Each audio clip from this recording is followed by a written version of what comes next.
14 दिसंबर 1946 को दिल्ली में जन्मे इंदिरा गांधी के दूसरे बेटे ने अपनी 33 साल की छोटी सी जिंदगी जी भर के जी। बचपन में देहरादून के दून स्कूल में उनका दाखिला कराया गया। इसके बाद उन्होंने स्विट्जरलैंड के international boarding school इकोल D humane night में पढ़ाई की। उन्होंने क्रेओ में रोल्स रॉयस के साथ इंटर्नशिप किया और इंग्लैंड से वो भारत वापस लौट आए। संजय गांधी को इंदिरा गांधी के उत्तराधिकारी के तौर पर भी देखा जाता था, क्योंकि जब 25 जून को आपातकाल की घोषणा हुई तो उसके बाद लगभग 2.5 साल तक संजय गांधी ने देश की बागडोर अपने हाथों में संभाले रखा। साल 1976 के सितंबर महीने में उन्होंने एक ऐसा फैसला लिया जिसे आज भी देश के बुजुर्गों को याद है। दरअसल उन्होंने देश भर में पुरुष नसबंदी करवाने का आदेश दिया। इस निर्णय के पीछे सरकार की मंशा थी कि देश की आबादी को नियंत्रित किया जा सके, लेकिन देश भर में कई लोगों की जबरदस्ती नसबंदी करवाई गई।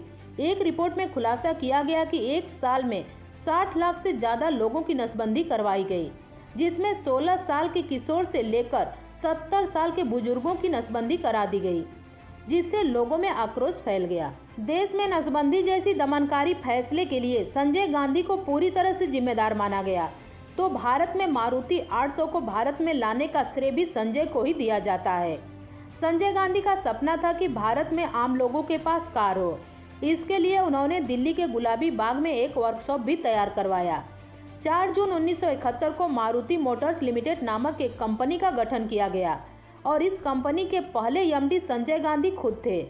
अपने इस ड्रीम प्रोजेक्ट की वजह से कहा जाता है कि संजय गांधी अपनी प्रेमिका से भी दूर हो गए।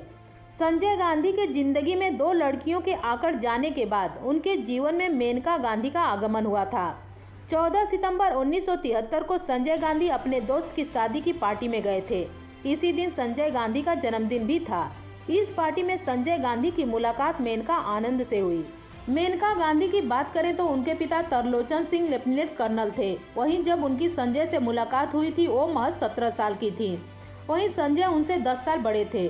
पहली मुलाकात के बाद दोनों एक दूसरे के साथ वक्त बिताने लगे, जिसके बाद दोनों ने 23 दिसंबर 1974 को शादी कर ली। यह शादी संजय गांधी के पुराने दोस्त महमूद यूनुस के घर में हुई, जिसमें इंदिरा गांधी ने मेनका गांधी को 21 बेहतरीन साड़ियां दी। इनमें से एक वो भी साड़ी थी जो जवाहरलाल नेहरू ने जेल में बुनी थी। आपातकाल समाप्त होने के बाद संजय गांधी मार्च 1977 में अपने पहले चुनाव में खड़े हुए, लेकिन उन्हें अपने ही निर्वाचन क्षेत्र अमेठी में करारी हार का सामना करना पड़ा। हार की सबसे बड़ी वजह आपातकाल को माना जाता है, जिससे लोग कांग्रेस से खफा हो गए थे। हालांकि संजय गांधी ने जनवरी 1980 में हुए आम चुनाव में अमेठी से जीत हासिल की। शादी के तकरीबन 6 साल के बाद संजय गांधी ने 23 जून 1980 की सुबह दिल्ली के फ्लाइंग क्लब के पूर्व इंस्ट्रक्टर सुभाष सक्सेना ने सफदरगंज के दिल्ली फ्लाइंग क्लब से उड़ान भरी।